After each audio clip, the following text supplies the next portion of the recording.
2019 saya sudah berangkat umroh dan bercadar juga. Kenapa saya ingin ikut Tuhan Yesus? Karena awal mulanya saya itu merasa kayak gak punya hidup damai sejahtera di agama sebelumnya, mohon maaf, karena sebelumnya saya juga taat melakukan ibadah, puasa, tahajud, dan seperti orang lain lakukan di agama seberang. Assalamualaikum warahmatullahi wabarakatuh. Alhamdulillahi rabbil alamin. Wassalatu wassalamu ala rasulillahil karimil amin. Sayyidina Muhammadin wa ala alihi wa sahbihi ajma'in wa ba'd. Saudara-saudariku, di era Nabi Muhammad SAW menyampaikan risalah Islam, terdapat beragam respon yang lahir dari aneka kelompok masyarakat pada saat itu. Ada di antara mereka yang beriman, menerima kebenaran risalah Islam, lantas memeluk dinul haq ini, dan mengerti tentang kedalamannya, rasionalitasnya, sehingga mampu mengamalkan nilai-nilai yang dibawa oleh Islam serta bimbingannya secara benar, terukur, dan meraih keberkahannya. Pun demikian, ada di antara mereka yang meragukan risalah yang dibawa oleh Nabi Muhammad SAW, sehingga masih menimbang antara mengikuti atau mengabaikannya. Di sisi lain, terdapat kelompok yang sama sekali tidak merespon ajaran Nabi atau dakwah yang Nabi sampaikan dengan kesan yang positif.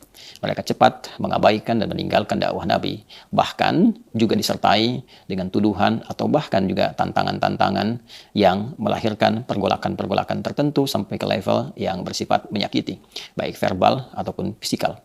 Di antara mereka, ada kalangan yang tetap dengan kekufurannya.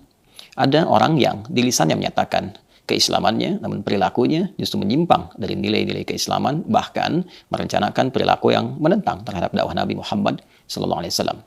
Dan menariknya, ada juga di antara mereka yang menyatakan keislamannya, namun masih labil dengan keislaman yang mereka deklarasikan itu, sehingga mudah terpengaruh, terprovokasi, bahkan kembali kepada keyakinan dan perilaku awal yang mereka pernah lakukan. Golongan kedua diistilahkan dengan munafik, dan yang ketiga disebut dengan kaum murtadin, jamaah dari kata murtad, irtadda, yartaddu, murtad untuk orang ya. Dalam merespon tiga golongan terakhir ini, baik yang kufar ataupun munafik atau pula murtad, Nabi SAW dengan kehalusan rasanya, dengan rasa kasih yang dalamnya, dengan simpati yang sangat luas itu, beliau merasakan kesedihan yang mendalam karena khawatir orang-orang yang menentang beliau ini kemudian wafat tanpa iman, tidak mendapatkan perhatian dan kasih dari Allah Subhanahu wa taala saat kembali kepada Allah di kehidupan akhirat kelak. Karena yang menentukan kasih sayang, rahmat, kemuliaan, bahkan kebahagiaan di akhirat kelak adalah keimanan seseorang yang menjadi inti bekal kehidupan dalam membawa nilai-nilai terbaik dan bekal-bekal terbaik untuk mendapatkan rahmat Allah Subhanahu wa taala. Beliau juga merasakan kesedihan karena dikhawatirkan orang-orang yang cepat ingkar ini justru menggalang kekuatan untuk melukai atau melakukan pertentangan baik kepada dakwah ataupun kepada pemeluk Islam pada saat itu. Menariknya, kekhawatiran dan kesedihan Nabi ini mendapatkan respon langsung dari Allah Subhanahu wa taala dengan turunnya surah Ali Imran, surah yang ketiga, ayat 176. Saat Allah Subhanahu wa taala berfirman, "Wala yahzunkal ladzina yusari'una fil kufr, innahum lan yadurrullaha syai'a. Yuridullahu alla yaj'ala lahum hazzan fil akhirah wa lahum adzabun 'adzim." Demikian Allah berfirman di Quran surah ketiga Ali Imran itu ayat 176. Wala yahzunkal ladzina yusari'una fil kufr.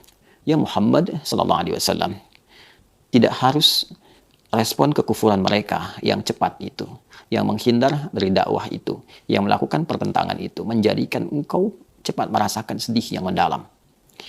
Innahum la yadurrullaha syai'a. Sungguh orang-orang yang berpaling darimu itu, orang-orang yang melakukan pertentangan, yang mengingkari dakwah, yang keluar dari Islam yang tengah kau sampaikan, yang menyatakan keislaman namun juga melakukan pertentangan kepadamu, sungguh mereka semua itu tak akan mampu mengurangi sedikit pun keagungan Allah Subhanahu wa taala, tidak akan mampu mencelakai sedikit pun wali-wali Allah Subhanahu wa taala, orang-orang yang berjuang menegakkan risalah Islam, orang-orang yang memeluk Islam dengan benar. Yuridullahu alla yaj'ala lahum hazzan fil akhirah. Justru perilaku mereka itu menjadikan hukum berlaku untuk mereka, yaitu hapus, gugur semua amalan-amalan yang pernah mereka lakukan sehingga tidak mendapat peluang sedikit pun meraih balasan terbaik ataupun pahala di sisi Allah Subhanahu wa taala saat kembali ke akhirat. Walahum adzabun azim, dan disiapkan balasan yang setimpal untuk mereka berupa hukuman yang sangat berat. Saudara-saudariku, ayat ini memberikan kesan kepada kita bahwa dinamika respon dalam dakwah itu begitu beragam. Dinamika dalam menghadapi tantangan zaman itu begitu beragam. Tidak semua apa yang disampaikan dari nilai kebenaran, kebaikan mendapatkan respon yang serupa. Dulu pun 15 abad yang lalu, ada yang menerima kebenaran itu, ada yang meragukannya, ada yang menolaknya, ada yang mengiyakan namun juga mengingkarinya, ada yang pernah masuk ke dalamnya namun dia keluar lagi karena alasan-alasan tertentu. Sifat kufar, nifak ataupun murtad telah ada jauh 15 abad yang lalu. Namun Allah Subhanahu wa taala menegaskan lewat firman-Nya dalam Al-Qur'an bahwa semua ini tidak merugikan Allah sedikit pun. Sikap-sikap ini tidak akan mengurangi keagungan Islam sedikit pun. Sikap-sikap ini tidak akan memberikan pengaruh kepada orang-orang Islam yang memegang teguh ajarannya, yang berusaha menampilkan ajaran-ajaran Islam sesuai dengan kemampuan dan kesungguhannya. Itu saya nggak lama, bulan 6 tanggal 24, saya sudah dibaptis, puji Tuhan. Setelah mengenal Tuhan Yesus, saya merasa kayak lebih damai, sejahtera. Apapun masalah yang saya hadapi, biasanya saya itu emosian, temperamen. Puji Tuhan sekarang saya bisa lebih sabar, lebih menerima kenyataan. Karena itu kita memohon kepada Allah Subhanahu wa taala. Yang pertama, diberikan kekuatan untuk bisa mengamalkan dan meyakini ajaran Islam sampai kita wafat kembali kepada Allah Subhanahu wa taala. Wala tamutunna illa wa antum muslimun. Pun demikian, kita pun memohon kepada Allah Subhanahu wa taala agar diberi kekuatan untuk tidak terpengaruh oleh godaan-godaan lingkungan, apapun bentuknya, yang bisa menukar keimanan kita dengan materi-materi dunia semata, dengan angan-angan fatamorgana dunia semata. Pun kita pun menegaskan, Islam tidak pernah dirugikan dengan kemurtadan seseorang. Islam tidak pernah menjadi kecil dengan pengingkaran seseorang.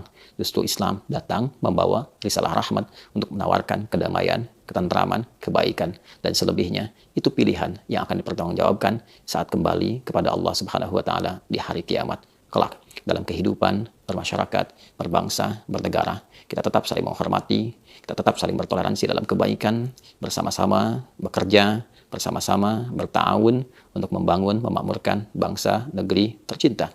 Namun persoalan keimanan, persoalan keagamaan yang telah menjadi pilihan, semuanya akan dipertanggungjawabkan secara pribadi saat kembali kepada Allah Subhanahu wa taala. Itu kita tetap dijaga, mendapatkan hayatan thayyibah, hidup yang terbaik, dan husnul khatimah, wafat dalam keadaan yang mulia.